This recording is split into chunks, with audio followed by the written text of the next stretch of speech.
అండి, ఎలా ఉన్నారు? అందరూ బాగున్నారా? అయితే చాలా బాగున్నాను. ఈరోజు నేను మీకు షేర్ చేయబోయే రెసిపీ వచ్చేసి పుదీనా చట్నీ అండి. చాలా టేస్టీగా బాగుంటుంది. ఒకసారి మీరు ట్రై చేయండి.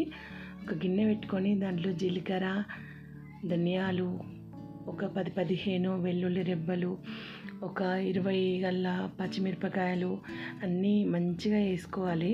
మన కారాన్ని చూసుకొని ఎంత కారం ఉంది మిర్చీలు అని చూసుకొని మంచిగా మీడియం ఫ్లేమ్లో పెట్టి వెల్లుల్లి రెబ్బలు, పచ్చిమిర్చీలు మంచి కలర్ వచ్చేంత వరకు ఫ్రై చేసుకోవాలి. ఇది ఒక పెద్ద సైజు కొత్తిమీర కట్ట అండి. ఏరిన తర్వాత తర్వాత కట్ చేసుకున్నాను. ఇంకా ఇలా మంచిగా ఫ్రై అయిన తర్వాత సపరేట్ చేసుకోవాలి ఆయిల్ నుంచి. ఇప్పుడు అదే ఆయిల్లో కొంచెం జీలకర్ర వండిపోయింది, అయినా పర్లేదు. మనము కొత్తిమీర కడిగి పెట్టుకొని నీళ్ళు ఆరిపోయిన కొత్తిమీరను మన గిన్నెలోకి యాడ్ చేసుకోవాలి. ఒక 2-3 నిమిషాల పాటు మీడియం ఫ్లేమ్లో కుక్ చేసుకోవాలి. వాటర్ అంతా ఎగిరిపోయేంత వరకు మనం మీడియం ఫ్లేమ్లో, కాకపోతే సిమ్లో పెట్టుకోవాలి. మంచిగా ఫ్రై చేసుకోవాలి.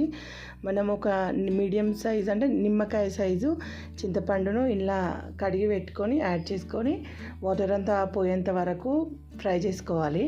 ఫ్రై చేసుకున్న తర్వాత గిన్నెలోంచి సపరేట్ చేసుకోవాలి.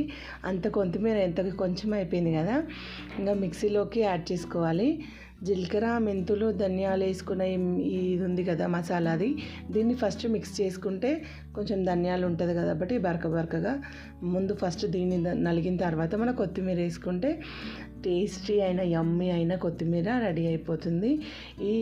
ఇక్కడ ధనియాలతో పాటు సాల్ట్, పసుపును కూడా ఇప్పుడే యాడ్ చేసుకోవాలి. మీ టేస్ట్ తగినట్టు సాల్ట్ని యాడ్ చేసుకోవాలి. మీకు కావాలనుకుంటే తాలింపు కూడా పెట్టుకోవచ్చు. యమ్మీ అయిన టేస్టీ అయిన కొత్తిమీర పచ్చడి రెడీ అయిపోతుంది. మన వాళ్ళతో మనసులో మాట.